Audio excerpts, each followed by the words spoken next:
Sure. Let's, Okay. All right. Well, good afternoon. I would like to call to order this scheduled meeting of the Higher Education Capital Matching Program, or HECap Board. I would like to welcome those of you joining us today in person and via Zoom. At this time, for the record, I would ask the members or their designees to identify themselves.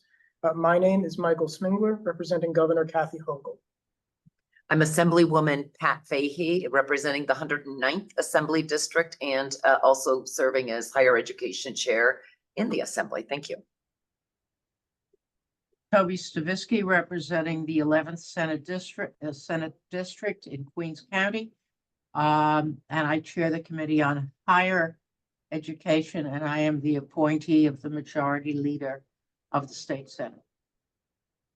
Thank you both. I would also like to thank DASNY and its staff who serve the HECap Board. At this time, I would like to introduce Karen Hunter, DASNY's Director of Grants Administration, who will in turn introduce her staff. Good afternoon, everybody. My name is Karen Hunter. I'd like to thank the staff that work on the HECap program, including Ann Shaw, Deanne DePace, who's in the room with us today, Sean Rosny, Danielle DeStorbo, who's with us, Ryan Brooks, and Michaela Mullen. At this time, I would like to move to the items on today's agenda. The first item being the election of the chair for the HECap Board. Do I have a motion? Sure. I'll motion. Oh. Okay. Do you need a second? Or did? Thank you, Assemblymember. Do we have a second? Second. Thank you, Senator. The motion carries. The next item on the agenda is the approval of the minutes from the board's September 27th, 2023 meeting. Are there any comments or corrections on the minutes? No, happy to move that motion too. All right. I would then ask for a motion to approve the minutes. I'll make that motion. So moved. Okay, do I have a second? I think I made the motion, Senator. I think I jumped the gun and got that motion, and so they need your second, Senator. Oh, second, sorry. That's all right. You probably couldn't hear me on that one. Okay. At this time, I would like Ms. Hunter to provide us with a status update on the previously awarded grants and a summary of applications received in the 6th request for grant application. Okay. You've received a summary report in your board materials, but as we reported last year, the competitive round 1 is closed with all those grants fully dispersed. Competitive round 2, all grant agreements have been executed and there are no remaining grants in process. For competitive round 3, approximately $21.2 million were awarded to 35 institutions. And of those projects, 19 have fully executed grant disbursement agreements, 10 have withdrawn, and 6 are still in process. For competitive round 4, approximately $57.2 million was awarded to 35 institutions. And of those projects, 11 have fully executed grant disbursement agreements, 9 have withdrawn, and 15 are still in process. And for competitive round 5, approximately $63.6 million was awarded to 30 institutions for projects to be completed between September 1st, 2022 and September 1st, 2025.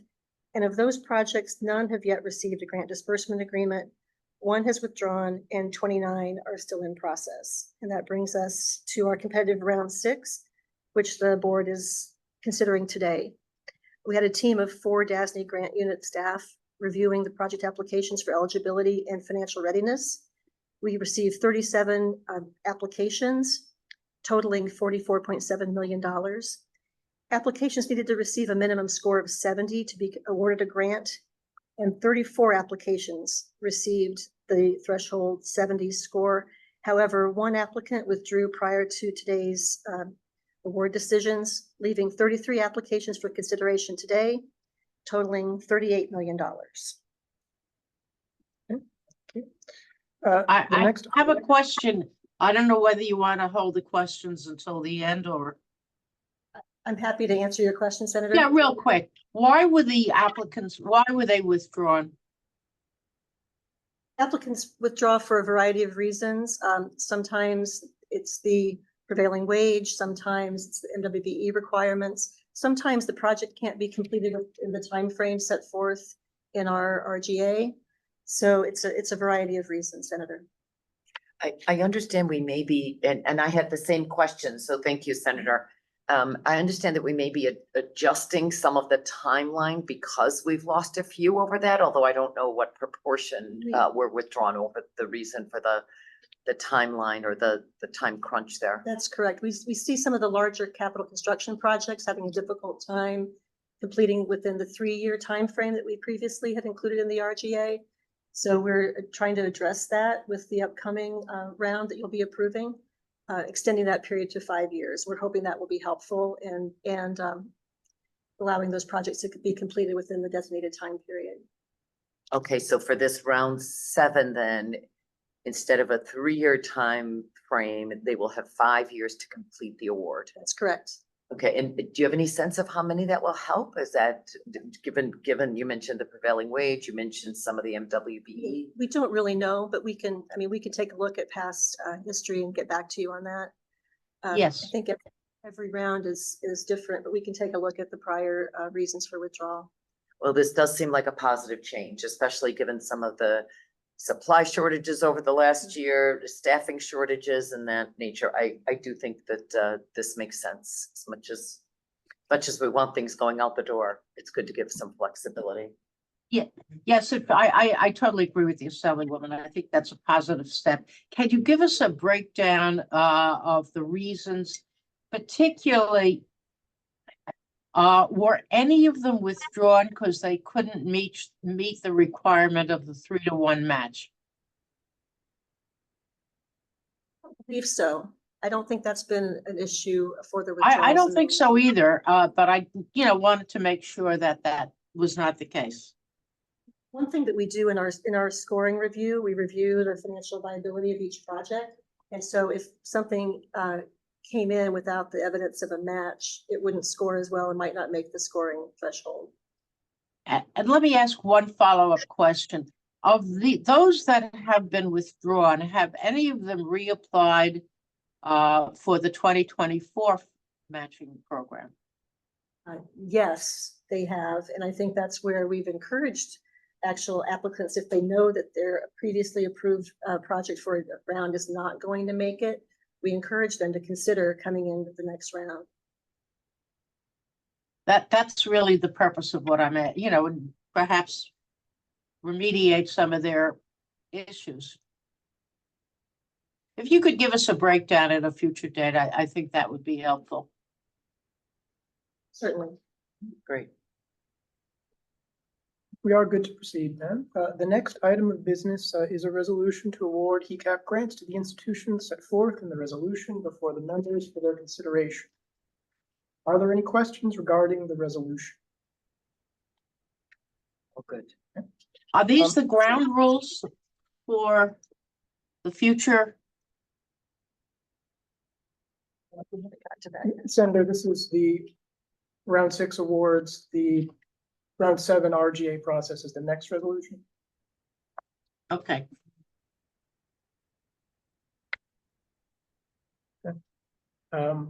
Hearing no other questions, then I would ask for a motion to approve this resolution. Motion to approve. Thank you. Second. Member. Second. Thank you, Senator. The resolution is approved. At this time, I would like Ms. Hunter to provide us with a summary of the process for the 7th competitive request for grant applications. Okay, so the draft of the request for grant applications is before you in the board materials. It is substantially similar to prior RGAs, but as we discussed, it's updated to reflect the current funding availability.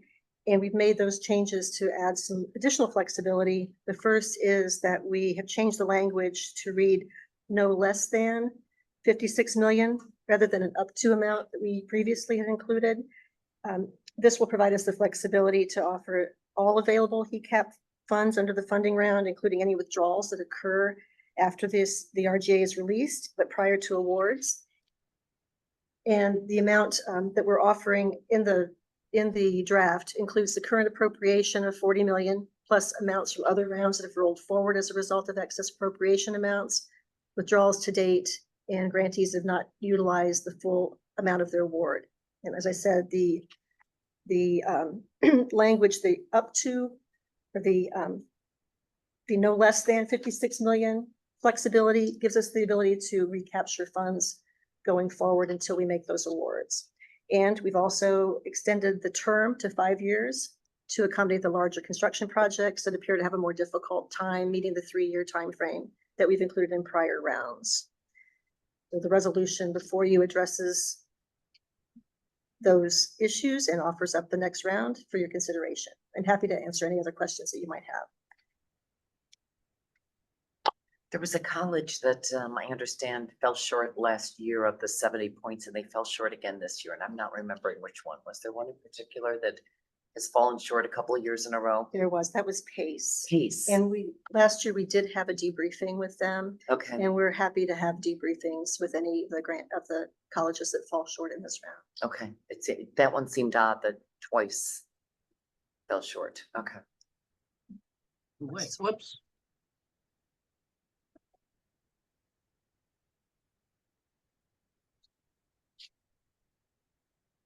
In the next round, we will. Oh, we're not up to the current year, are we?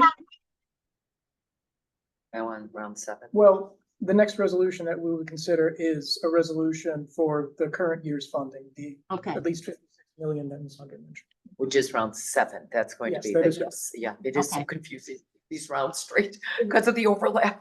Okay, thank Yes. you. As in past practices, we'll, for round 7, we will offer a webinar to discuss how to apply. We will provide a question and answer period. We'll post all those answers for all of the applicants' benefits, and we'll do everything we can to have a successful round 7. So only one missed the mark this year? This year, there were 3. 4. Oh, 3 just happened to be paced a second time. Okay, thank you. yeah, that's what I'm looking at right now. Okay. Okay, Well, if there are no other These, questions, the 3 at the bottom of that chart.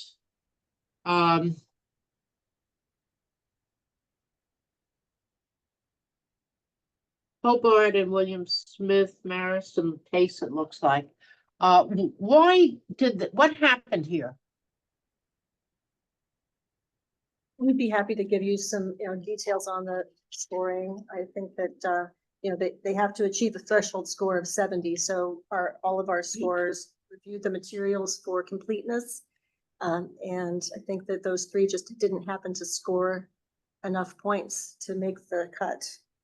Were We'd they be happy to- notified what the problem is and given the opportunity to correct it? That's really my question. Unfortunately, in a competitive funding round, we aren't able to do that, but we are able to debrief them and they can go back in a future round. But in the competitive funding opportunity, we aren't able to have that kind of contact and make that kind of assistance available. did you say Marymount was one of those 3? It's, Hobart, Pace, and. no, Marymount. Okay. I know that's one of the ones being taken over right now. Maybe I misunderstood you. You said Hobart, Pace, and I missed the 3rd one you mentioned. That's okay.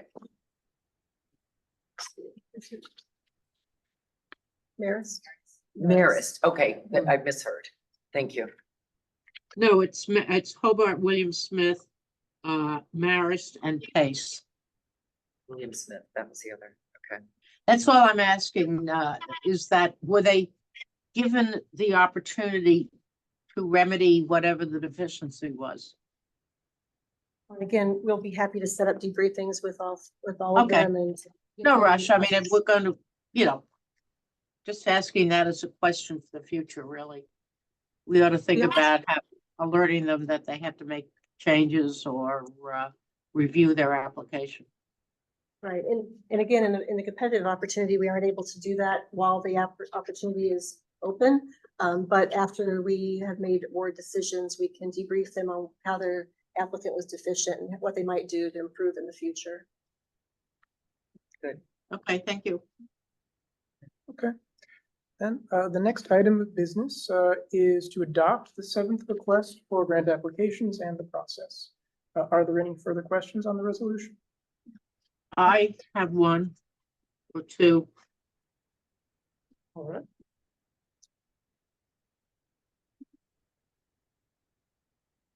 Let me just.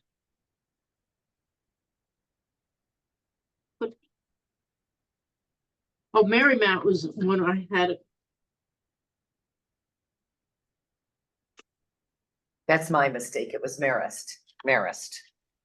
Marymount, I had that on the brain because I know they're being taken over by Northeastern. Exact. No, it's Marymount that's being taken over by North. Marymount, yes, not Marist. Yeah, Marist. That's is one my they- question. Yeah. That's Yeah. exactly Yeah, why. Marymount, right, so it's Marist that was mentioned as one that fell short. That's right, but Marymount did not. I have a question about the Marymount. They are being, I think that's the one that was taken over or going to be taken over by Northeast University, Yep. which is Yeah. in Massachusetts. And does that affect the eligibility of Marymount? That's my question. Look at that and get back to you on that. I don't believe so. I think if there's I don't think still- so either. I just wanted to make sure that, As long as we have an entity to contract with, that's working with, New York State students, I Yeah. think we should be, okay. We can look at that and get back to you. no, I think this is a good application. I just wanted to be sure that since we have to approve a large grant, that we're doing so properly. Good, yeah, good point. And my other question was for Seton College, which is apparently on the campus of Mount St. Vincent. Does this Seton College exist yet? It's a two-year institution.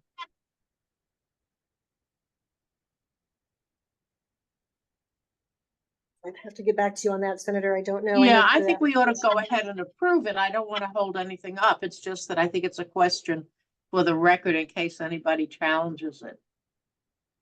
I'm not familiar either, so, yeah. I'm not familiar at all. Yeah, yeah, all right, good to know. I think it's in Riverdale, and that's as much as I know. Okay. Okay. And Well, that's it. if there are further Those were the questions two questions. I would ask for a motion to approve the resolution. Motion to approve. Thank you, Assembly Member. Do I have a second? Second, Resolution carries. This concludes the new business before the board. Is there any other business to come before the board today? What are the next steps, just so I know timing? So the next steps is we will make the award announcements. We'll offer the opportunity for those who failed to achieve an award, the opportunity to have a debriefing session. We will be in touch with all of those grantees that have received an award, and we'll begin collecting the paperwork that they need to submit to us to move their grant along to approval. So that's how it works. We've got a team that's eager to get started on these. So once we have that your approval today gives us the opportunity to go forward with that. Okay. Then I would like to thank DASNY staff again for the work done to date. We are now adjourned. It is 2:22 p.m. Thank you all. Thank you, everybody. Thank you for all the help Thank on you. this.